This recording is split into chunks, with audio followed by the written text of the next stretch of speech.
An athlete completes one round of a circular track of radius r in 40 seconds. एक circular track को cover कर रहा है athlete कितने टाइम में? 40 सेकंड्स में. What will be the displacement at the end of 2 minutes and 20 seconds? 2 minute और 20 second के बाद उसकी डिस्प्लेसमेंट क्या हो जाएगी, राइट? देखिए क्वेश्चन इसके अंदर आपसे डिस्टेंस भी पूछ सकता था. कैसे करेंगे इसको? देखिए आप इसके अंदर एक राउंड लगाया इसने, ये एज ए 1 राउंड कंप्लीट किया, ठीक है? कितने टाइम में कंप्लीट कर रहा है? इसका रेडियस कितना है? यहाँ पे आर है, सर्कुलर पाथ है, इसका रेडियस आर है, और अपना एक राउंड ये कंप्लीट करता है 40 सेकंड्स में. यानी कि time interval to complete one round, to complete one round, ये वाला दे रखा है आपको 40 सेकंड्स, राइट? अब ये कह रहा है कि 2 मिनट 20 सेकंड. ऐसा करो आप 2 मिनट और 20 सेकंड में डिस्प्लेसमेंट आपको बतानी है. तो 2 मिनट और 20 सेकंड के अंदर आप पहले तो सेकंड्स बना लो कितने हो गए. 2 मिनट 20 सेकंड्स के अंदर, 2 मिनट 20 सेकंड्स के अंदर डिस्प्लेसमेंट आपको बतानी है, राइट? तो आप ऐसा करिए, इसको 2 मिनट के अंदर हो गया 2 इंटू 60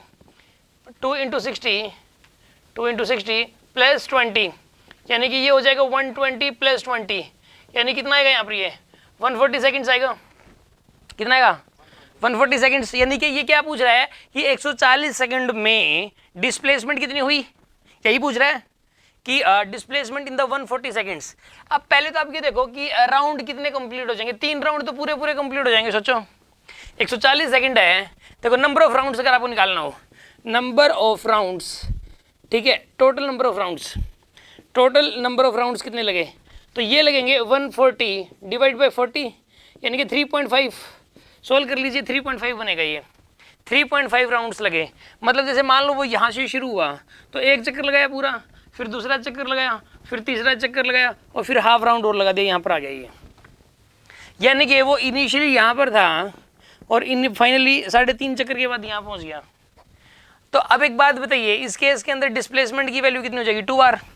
इनिशियल पोजीशन ये और फाइनल पोजीशन ये, ठीक है? और जो डिस्प्लेसमेंट होता है वो इनिशियल पोजीशन और फाइनल पोजीशन को डायरेक्ट मिला दो, उनकी जो ज्वाइनिंग लाइन होगी उस ज्वाइनिंग लाइन की लेंथ को ही डिस्प्लेसमेंट कहेंगे. तो यहाँ पर जो डिस्प्लेसमेंट की वैल्यू है वो कितनी हो जाएगी बताइए इस केस के अंदर? 2 बार. अगर इसी क्वेश्चन में आपसे डिस्टेंस पूछता तो डिस्टेंस की वैल्यू हो जाती है यहाँ पे 3, तो वैसे कंप्लीट चक्कर लग गए, 3.5 चक्कर लग गए. एक चक्कर में 2 पाई आर डिस्टेंस ट्रेवल होती है, तो 3.5 चक्रों में हो जाएगी 3.5 इंटू 2 पाई आर. कितनी डिस्टेंस ट्रेवल हो जाएगी? 3.5 इंटू 2 पाई आर. एक चक्कर में 2 पाई आर, तो 3.5 चक्रों में 3.5 इंटू 2 पाई आर, इतनी डिस्टेंस ट्रेवल हो जाएगी. ये इस बात समझ आ गई? कितने स्टूडेंट्स को समझ आ गया ये? Very good. किसी को कुछ पूछना है इस बारे में?